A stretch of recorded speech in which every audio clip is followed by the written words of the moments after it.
I'd like to introduce the CEO of Enspire Partners, Tony Ford, who will be our MC for the discussion today with our panel of cybersecurity experts. Tony, welcome on the behalf of GSI. We're thrilled to have this opportunity to partner with you for today's discussion. Tony, I'm going to turn it over to you. Hey, thanks for that warm introduction, Bill. Let's get rolling. I'd like to introduce the audience to our panel of cybersecurity experts, each of them highly experienced in the field with unique insights for today's roundtable. First of all, we welcome John Bassett. John is the CTO and Chief Information Security Officer at GSI. John's a leading technology advisor in the managed services domain. And in addition to almost 40 years of work in the IT space, he's authored numerous articles on cybersecurity and infrastructure. Thanks for joining us today, John. Thank you for the introduction. Thank you. Next, we recognize Michael O'Hara.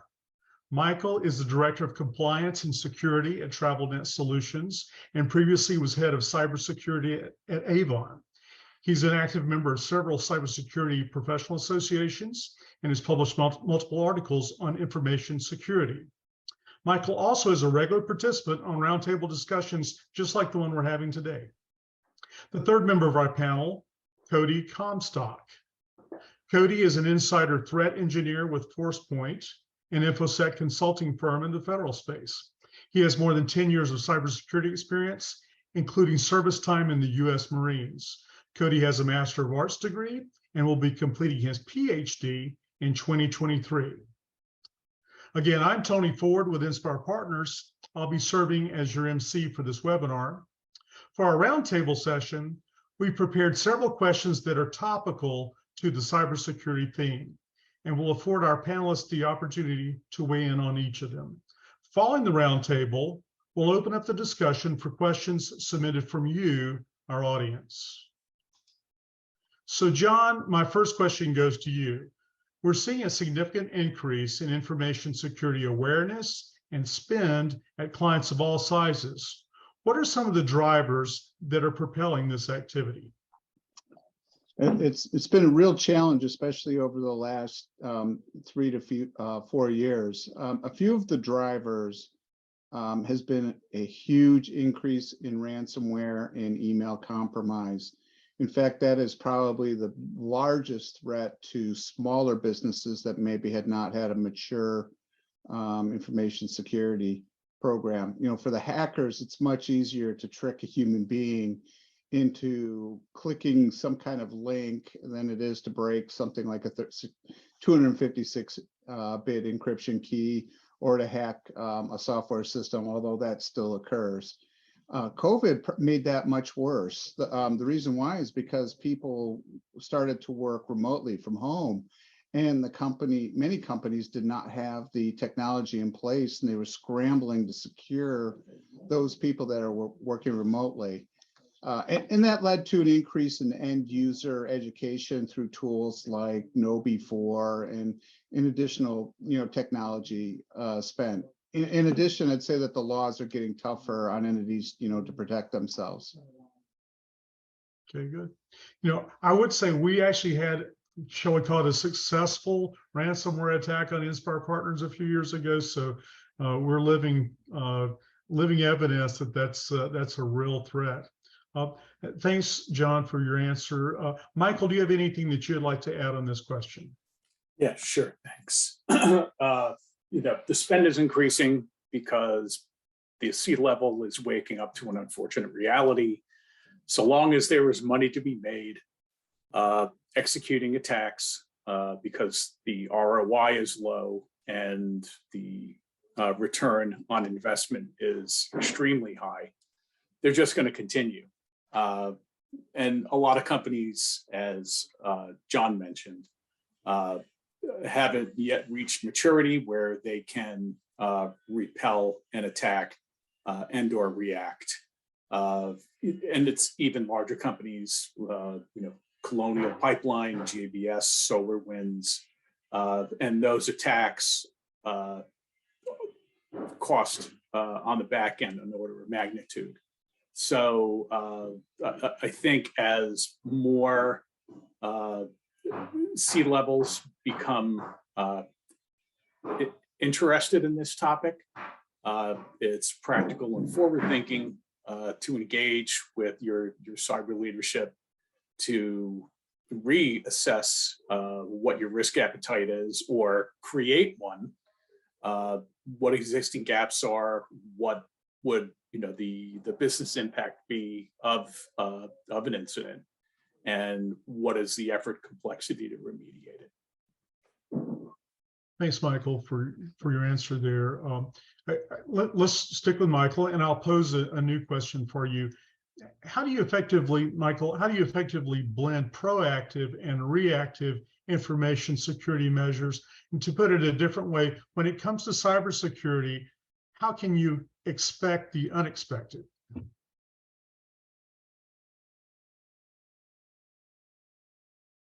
Oops, he's muted.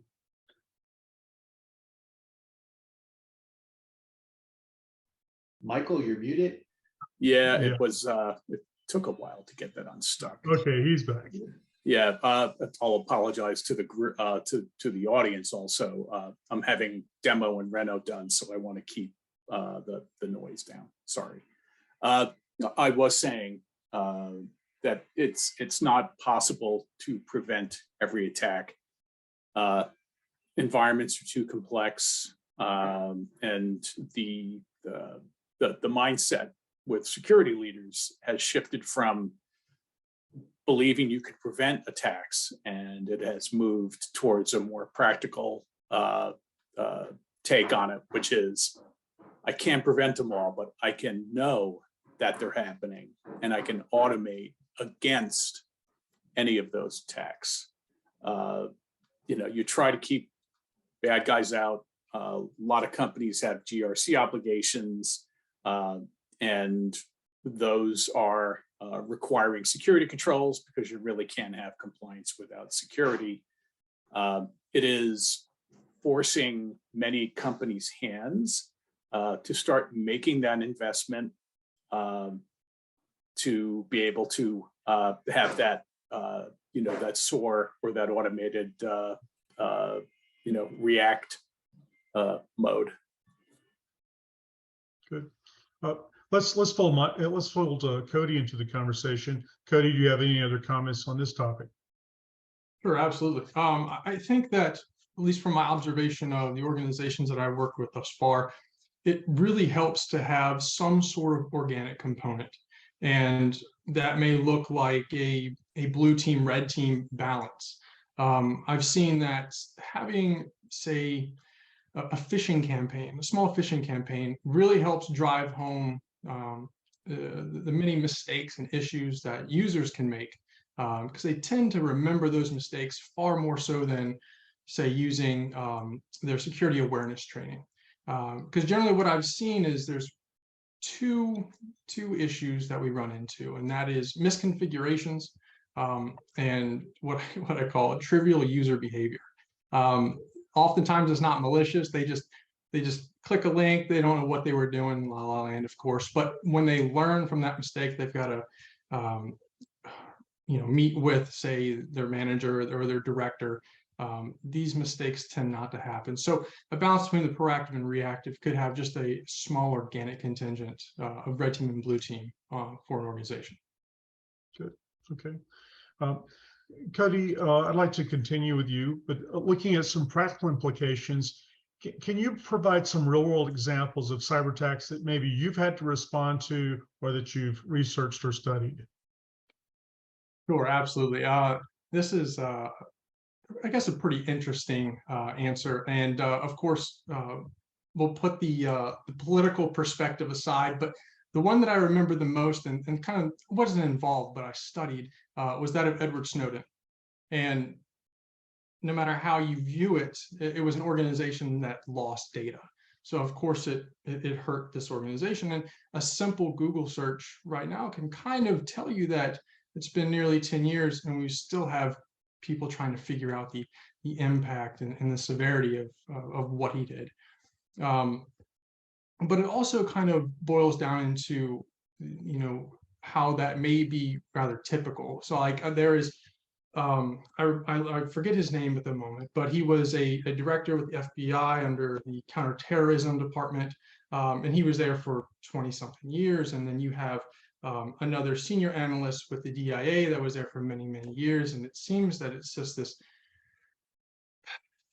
I don't want to say a theme, but these internal threats tend to be generated from those that are within the organization for a while and not necessarily new to the organization. And one of the concepts that I really try to drive home and reduce, or rather reshape how organizations view threats is that we commonly believe, or rather we utilize the not if but when, right? There's the increase in cyber attacks are going up every year. Generally, we're going to be hit with something. So when will it happen? But for the insider threat perspective, it's not necessarily trying to keep the external attackers out. It's that the attackers are already here, right? So from that perspective, it really forces the organization to kind of shift or reshape how they view information security and threats from the inside. Good. Well, John, as a CISO, I'm sure you probably have some real world examples to share as well. Could you elaborate further? Yeah, I'd like to say that I have no real world experience, but that's also extremely unlikely for any cybersecurity professional right now. As Cody just said, it's not a matter of if, it's a matter of when. So to say that we've not been through it at GSI would be a lie. We have. And here's some examples. One of our clients got hit with the Lockbit 2.0 breach, and it was really very interesting. It was through a failed patch to an on-prem Exchange server. It looked like Exchange was sending a message that said that the patch was successful, but it really wasn't. And that was like in April of a certain year. And then about 6 months later, a different vendor was managing the firewall and forgot to lock down port 389. And along with the two things, that Lockbit was just sitting, it didn't do any harm until sitting on the Exchange server. It kept reaching out over and over and over again. And then finally, when the hole froze up, boom, it hit hard. That one, fortunately, the cyber engineer was watching it. It was 4 o'clock in the morning, and he happened to catch it as it was occurring, and he air-gapped the system immediately and prevented it from destroying everything. We've also had some email hacks where some of our account executives and other people, CFO, received what looked like legitimate RFP requests from places that we've dealt with. Click on it, boom, there it is. Now, a lot of that was mitigated through conditional access. A lot of the hacking afterwards was trying to come in via, Russia, North Korea, wherever it was. It wasn't where the person was supposed to be at. As a managed service provider, what we're seeing with our clients, I'd say the biggest one, and we have seen way too many of these, were VPN hacks. Every single one that I saw did not implement multi-factor authentication, and then they got hit hard. And in fact, it's one of the things I track is every one of our clients and what they're doing about their VPNs, because we need to make sure that they're secure. Our other clients are counting on that security. So we are working with them and finding out what their game plan is. A couple of, do I have time for a couple more, or you? Sure, go ahead. Okay. We also participated in the Kaseya breach in July of 2021, which is which was a really nasty one. It's for like managed service providers. We didn't get hit, but one of our partners did, where it's like a one-to-many. You have one managed service provider that has 1,000 customers, and the spread of that hack was very fast because of the one-to-many. that opened up a new world to the things, like Kaseya and other SolarWinds that had a similar hack for support service organizations. And then the final one, the real biggie, was the Log4j. Now GSI did have some custom development where we weren't using Log4j, but we had it installed on a couple of servers. Nobody was actually penetrated, but we had to mitigate the vulnerability. There was really nothing that happened to us, but we did make sure all of our clients knew that we did have code out there that we had removed. Good. So Good. There was a lot of examples, so hopefully that helps. Thanks. With these examples fresh in our minds, John, many in the audience are probably wondering what companies should be doing now to increase preparedness. You had mentioned a couple of areas of vulnerability. Could you speak to areas that we should increase preparedness? Yeah, Michael mentioned something key, and that is no cybersecurity company software package can be perfect. You have several people that say, "Will you guarantee that we won't get hit with a cybersecurity attack?" I don't know how you can make that guarantee. You can say, "I will do everything humanly possible, and I will follow the NIST framework or the ISO framework and do everything possible," but the hackers are very aggressive, very intelligent, and they're going to get you some way, somehow, or could get you. Intrusion prevention is great, nice to have, need to do your best there. But as Michael mentioned, intrusion detection is really mandatory in order to mitigate it. So in that, you want to make sure that your business continuity and DR plans are in place and tested. Something new that people are doing now is creating ransomware playbooks, because you can have a business continuity plan where you have a failure from data center A to data center B. Those don't necessarily take into consideration the sneakiness of the cybersecurity people that may have infiltrated both of your sites and or mitigated your backups. So it can be really tough. In preparing for it, and I do a presentation on this, and I hate to say this, is understand how the hackers work. You understand crypto wallets. Might even make sense to have a crypto wallet set up ahead of time, because it's going to take you a while to get one set up if they're demanding a ransomware that if you're stuck in a position of paying it, and you're taking 2 days to get a wallet, you might want to make sure it's there if it's within the legal realm of you to even pay a ransom. Most ransomware you're going to not want to pay, if at all possible, but you might be in that dark situation. You can also involve ransomware negotiation companies, people that specialize in that. If you find yourself in that position, I tell everybody to make sure that you have a machine set up that knows how to get on the dark web, the Tor browser, because they're going to ask you to go to, if you have to pay a ransomware, they're going to ask you to go to a nefarious site. So you can even be, in that sense, you can be prepared. Also, you might want to talk to your insurance company and see what their requirements are. What we're finding, I'm hearing, this is odd, a lot of insurance companies are now asking for offline, off-site tape backups.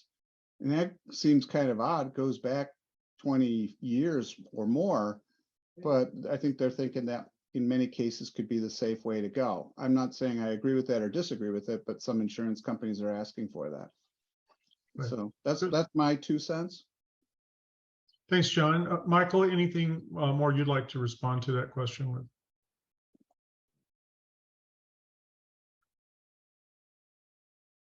I would say you've got to have clarity around your maturity status. If you don't have something running monthly, I believe you're behind the 8 ball. You've also got to have a risk register. You have to, and I say you, I'm talking about the business, not just the CISO. You have to understand what are the incident types that can do damage to your company based upon your inherent risk, because an inherent risk of an e-commerce company is different than a nonprofit, than a hospital or a bank. And a project roadmap that will map out what that remediation schedule looks like. And I mentioned earlier about cost and complexity, you got to include that. And then probably most importantly is to have visibility, and in two ways. One, of your environment. If you don't know about something that comes in, around, and out of your network, you've got a real gap. So that's I consider that urgent. The other visibility is to have visibility at the leadership, and in a perfect world, also at the board level, if you have that or parent company. Cyber is no longer a back office annoyance. We're not the nerds who are getting in the way of everybody else in the company. This is a strategic consideration now. Just go talk to Twitter, SolarWinds, JBS, and the thousands, tens of thousands of other companies that have gotten either dinged or literally put out of business because they weren't ready. Right. Yeah, I can tell you, even as a small company, our company, it's an expensive proposition. We had a ransomware attack where a new employee clicked a link that he shouldn't have clicked, and we were in trouble. Michael, this talk of dealing with threats now, stories of how that we've dealt with them in the past. Let's reset just a bit and talk about the future. What do you regard as the next big thing in information security?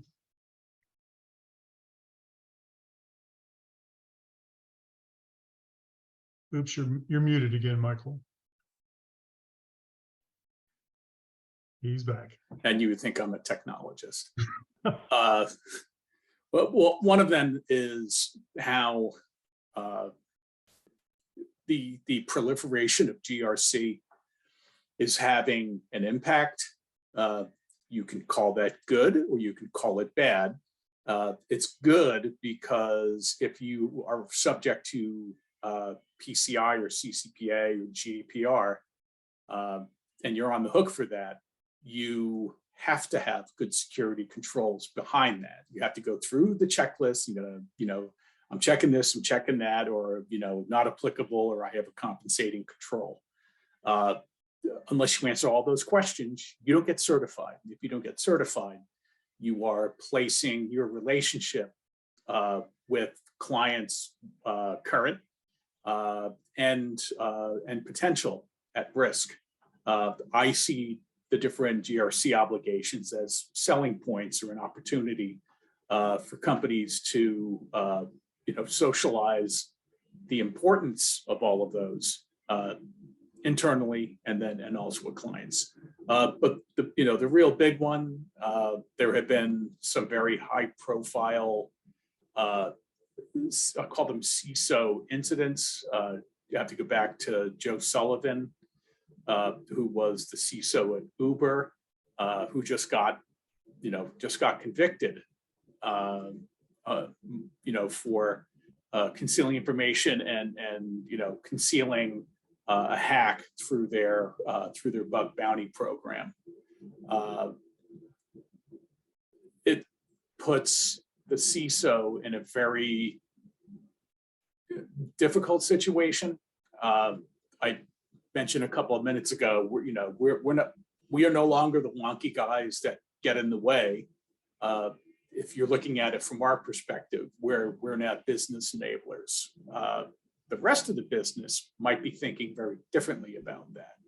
They could see us as, well, hey, I'm the SolarWinds guy who told the CISO, we got to get rid of SAM and NPM's default password of password 123 or whatever it was. It was something absurdly easy. That never changed, by the way. I don't know if it was the root cause, but it very well could have been. So it's the increased level of risk that cybersecurity teams, not just the CISO, are subject to, and that results in somebody in that position or on that team to do a hard look at what are we doing well, what needs improvement, and where do I have a giant gap, and then going back to leadership, reinforcing that with the appropriate information, whether it's a dashboard or a FAIR analysis. I'm a big fan of FAIR. That will help you quantify what an incident could look like. I was using the free version, but I know that there are some commercial versions. Being able to quantify the dollar and therefore business impact would be very, very helpful in pushing that message out across the company. You know, Michael's segue to talking about money is sort of appropriate. The B part of that question, Cody, I'd like for you to speak to, is with limited resources and budget, what do you think are the fundamental steps that companies can take to begin to enhance their information security? So help us sort of peel back the layers a little bit more. Sure. Yeah, that's a great question. And I really think it comes down to having an understanding of what is happening with your data inside the organization. So, you know, kind of touch upon the first part of the question as well. You know, what's the next big thing? I think that big thing is going to continue to be the big thing. And I think that's analytics. I think that organizations having the ability to incorporate some form of analytical component, as all of these products and applications and software are now kind of getting to the point where we can integrate together. The analytical component will really provide trends and patterns. And if an organization can establish some sort of analytical component into the organization, you'll be able to really kind of foresee, you know, what are the potential issues down the line. So for instance, you know, if we see that going across a particular piece of security product, we have an IP address trying to log in 10 times every hour, right? That may be something we really need to look at, and it's not a singular event, you know, whereas, you know, Bob out of accounting sends, you know, 5 emails a day plus or minus 2 for a margin of error. And then 2 weeks later, he's sending 25 emails a day that's maxing out email capacity, right? These things might be something we want to look at. And an analytical component paints the full picture. It really brings it into full view. So the organization really knows what's going on. So I think going forward, the analytical component is going to be one of the most important. And of course, as time moves on and technology's on the market, it gets a bit more affordable. So whereas the large scale companies right now may be able to afford the really glamorous analytical products, I think over time, these small and medium-sized businesses will be able to afford that. And I think that the cost of the analytical products is going to be far more beneficial than the potential cost of a security incident. Good. Thanks, Cody. That's a good answer from our whole panel to a very complicated question. For really our last question for this part of our presentation, I'd like to pivot to talk about people for just a minute, because people cause the problems and they can solve the problems. We're on the solution side.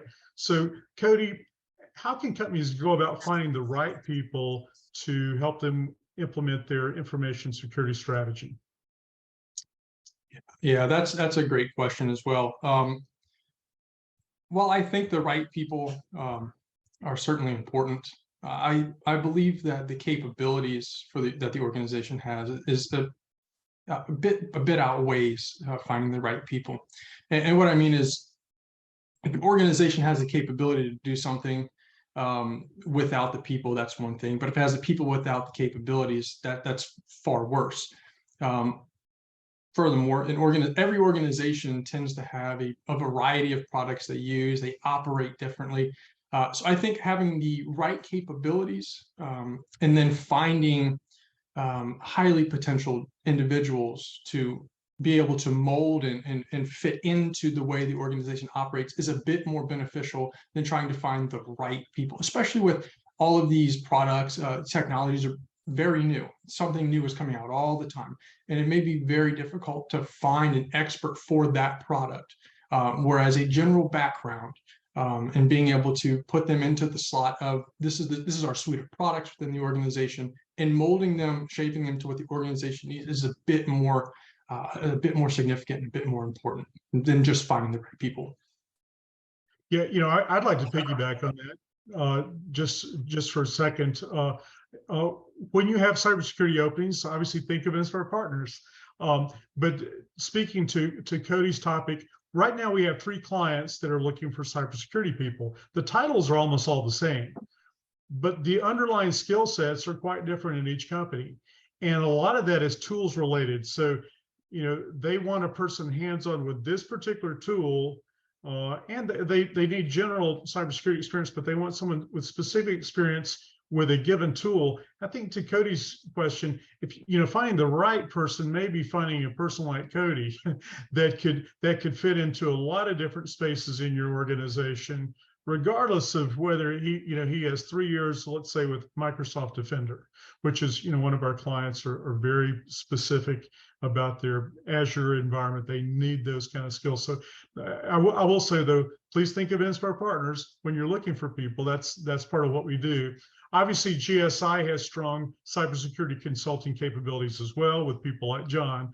John, as we wrap up the discussion, could you also speak to how let's talk about the other side, how people interested in moving into cybersecurity can go about obtaining the experience and the certifications that they need to be successful? Interestingly enough, I get that call, I'd say at least once a month, from somebody saying, how can I get into the cybersecurity? Can I do, younger people, can I do an internship with you on that? And I do like to start with an analogy. I like to think of the security business similar to like the aircraft mechanic business.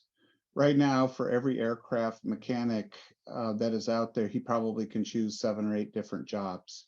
There's a lot of unfulfilled jobs because there are not enough mechanics. But you can't just take an automotive mechanic and say, okay, now we're going to start having you work on airplanes. You can't do that. You have to go to specific education on, for the most part, minimum of 2 years, and you have to be FAA certified. From there, you still may struggle to find a position because you don't have experience. So you may need to find yourself latching on to another professional to help you with that. The people that I talk to, I ask them, are you looking for more of a management role or a security engineer role? Because there's 2 different paths right there.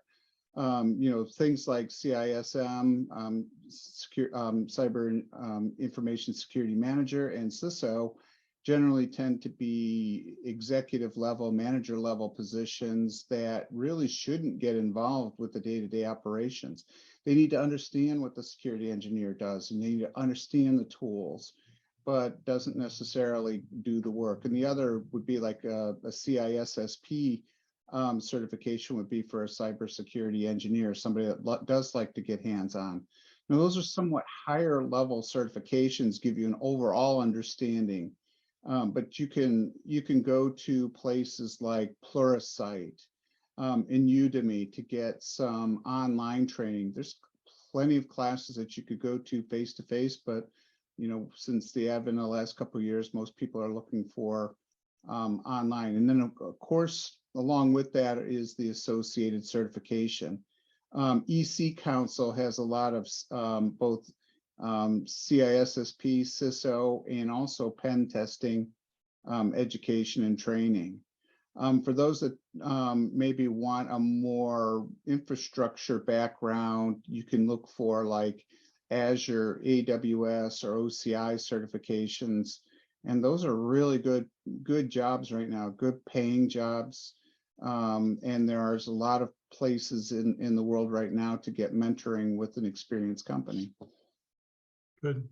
I will add that we've actually created a white paper on this topic that sort of breaks down the different opportunities that exist in this space and some information about the prereqs that are necessary. And we'll send that bill to everyone who's registered for the webinar and anyone else that would like to have access to that.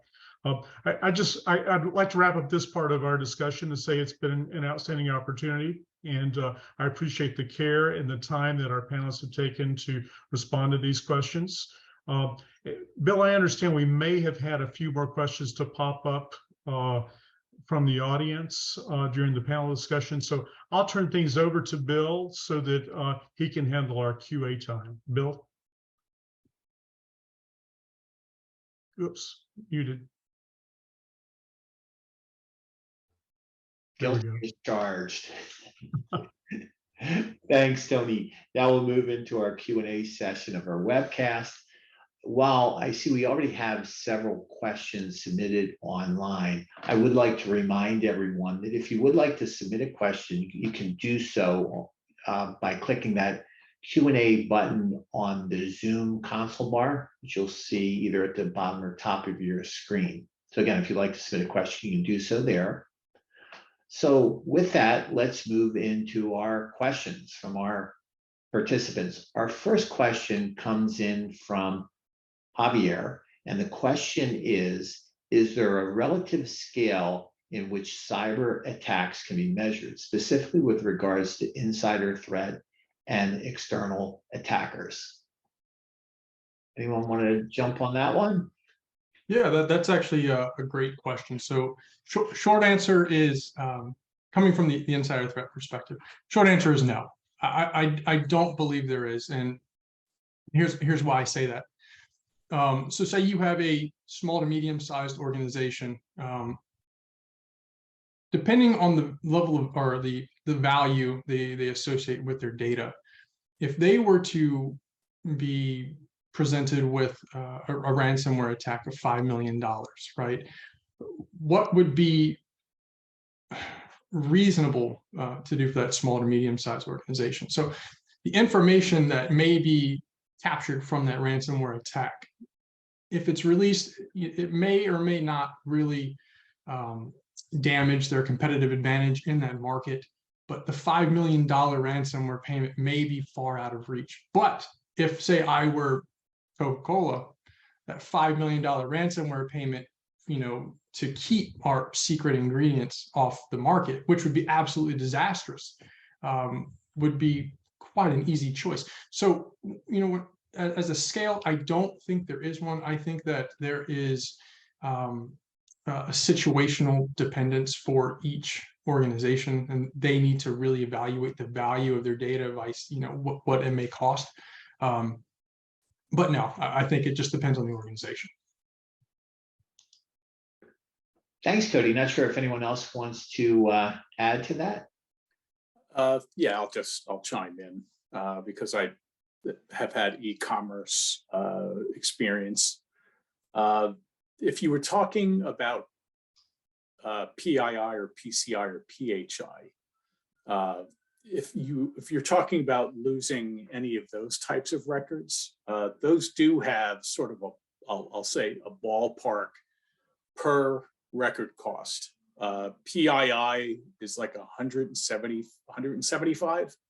PCI can be upwards of 225, and PHI is like $250 or $300 for each individual record loss. So if you were looking, if you're in the unfortunate situation of having to quantify the magnitude of an event, you can, I would suggest going out to Google and looking up, per record cost, PII or PCI or PHI.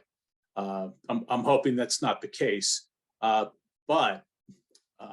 it goes to my earlier comment around illustrating business impact. If you can create that sort of a scenario like, hey, I'm asking for us to spend X dollars on MFA. or I want web and malware filtering, because those were two entry points that I heard Cody and John mention. It's really to your benefit if you quantify what that damage could look like. If you know you got breached and you find out that it was 50 records, that's a little nip. If it's 500,000 records, that's a catastrophic event, because you've got the per average cost to do all the remediations. You have the black eye that will be affixed to the company as news of the breach gets out. And then you have the cost of all of the remediation that's required, fixing stuff that probably should have been fixed previously. Well, thanks, Mike and Cody, for your answers. And Javier, thanks for your question as well. Let's move to our next question. Our next question comes in from Lillian. And the question is, how many CISOs have had to make concessions due to legacy stacks? And if so, how does the quality and quantity, the elevated risk, if so, how does one qualify and quantify the elevated risk this presents? My apologies for that, but anyone like to give that one a shot? Yeah, sure. A previous organization had a significant amount of technical debt, applications that had been around for dog years, and anything that old, and we're talking decades, is obviously not being built at that time and maintained with security in mind. As code is being developed right now, there were great tools to do that whole shift left and find vulnerabilities and bugs and code smells early in the development cycle. We also have gotten pretty sophisticated with vulnerability management and patching and daisy chaining and all that stuff. It presents a significant risk if you're not accounting for what that legacy is doing. Like best case, can you isolate all of those in its own, segregated network? Make sure you've slapped as much monitoring, passive network monitoring, and EDR, XDR, MDR, so you can see all of the activity. The one real problem in corporate networks, especially larger networks, is almost all of them are Active Directory driven. And if you have legacy apps running, that means you've got TLS 1.0, you've got SMB, you've got numerous protocols that are clearly something for a threat actor to just feast upon. That, all of those mitigations, segregation, and putting as much monitoring as possible, you still have an elevated level of risk. And again, try to communicate that with, numbers if possible, like, hey, legacy financial application, it's got 10 million records that has PII in it, and it's not encrypted. If somebody gets into that, it's showtime. So just make sure that you are communicating what the risk is, what a possible business impact could be, and then, I guess, beg to upgrade those systems. And really what you're doing is you're informing the business, and you're also giving yourself, a lifeline. Well, thanks, Michael. Appreciate that. Would anyone else on our panel like to comment on Lillian's question? Okay, well, let's keep on going then. Thanks, Mike, and Lillian, thanks for your question. Our next question comes in from Vidya, and the question is, where can someone go to learn more about current attacks and trends? I can take that one. Thanks, John. All right, I can tell you what I do. First and foremost, I have in my browsers, I have a folder of what I call cybersecurity sites. So there's probably right now there's 20 of them. There's and not going to use these as the real example, like TOGAF, NIST framework and all that.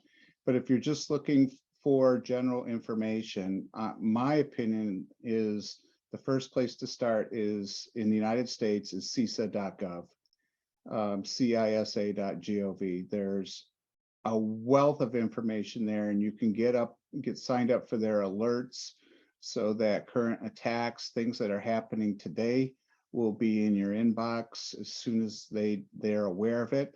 I do find if it's an urgent attack, they might be a day or two behind, but at least it'll get you up to speed on what's going on out in the world, what some of the most common attack vectors are, like Lockbit or Daxon or whatever the latest thing that is going on.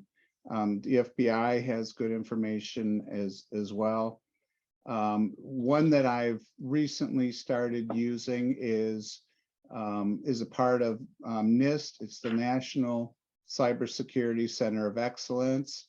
Many of you may have heard of NIST. It would be www.nccoe.nist.gov. There's security guidance, there's approach, news, and insight. And I actually have a good one that I use for small to medium-sized business. Since we're an SMB, we often work with small to medium-sized companies. The United Kingdom has a really great site, iasme.co.uk is great. It's a way to get certified if you're in Europe. It's a particularly good, especially in the UK. Your businesses can get certified with it. The Civil Aviation Authority in the UK uses it. So I have a bunch of other little blogs that I belong to, people that I've met over the years. When I got my CISO certification, there's some LinkedIn group that I follow. Although what ends up happening in LinkedIn, unfortunately, is you join the group and many people use it as an aggressive sales opportunity. Can we talk? Can we get a meeting? Like, no, I'm just connecting with you so that we could share ideas and information. So that can be a little overwhelming, but there's still some good groups out there. Thanks, John. Cody, Mike, anything you'd like to add to John's comments? Yeah, actually, there's another really good site that I've really enjoyed looking at, and that is the Talos Intelligence by Cisco.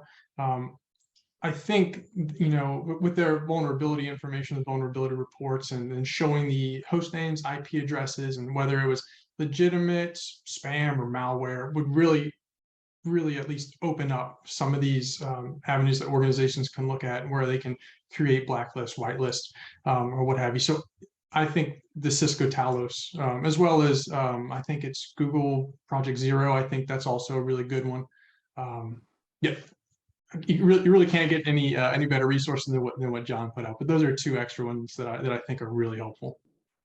I would tack on any of your vendors that are worth their salt are going to have notification capability. So for all of your vendors, make sure that you were signed up to receive any alerts that get sent out for those high critical 0-day stuff. Okay, Well, thank you, Cody, Mike, John, for your answers, and Vidya, thank you for the question. That appears to be the end of our questions. So I would like to thank Tony for emceeing today's webcast. Mike, Cody, and John, thanks for being panelists. And of course, thanks to all of you that have participated in today's webcast. As a follow-up from today's roundtable discussion, we do ask that you complete a short 1-minute survey, and that'll come up as soon as you exit the webcast. So if you can complete that, we'd really appreciate it. We'll be doing a drawing for a $25 Amazon gift card, and anyone that completes the survey will be eligible to win. And of course, we'll notify the winner. You'll also be receiving an email in the next couple of days with a link to a recording from today's webcast. We're also going to be sending out that white paper that Tony had mentioned. And if you do have any follow-up questions for Enspire Partners or GSI, you can contact us with the information on the screen. And thanks again for attending today's presentation, and have a wonderful day.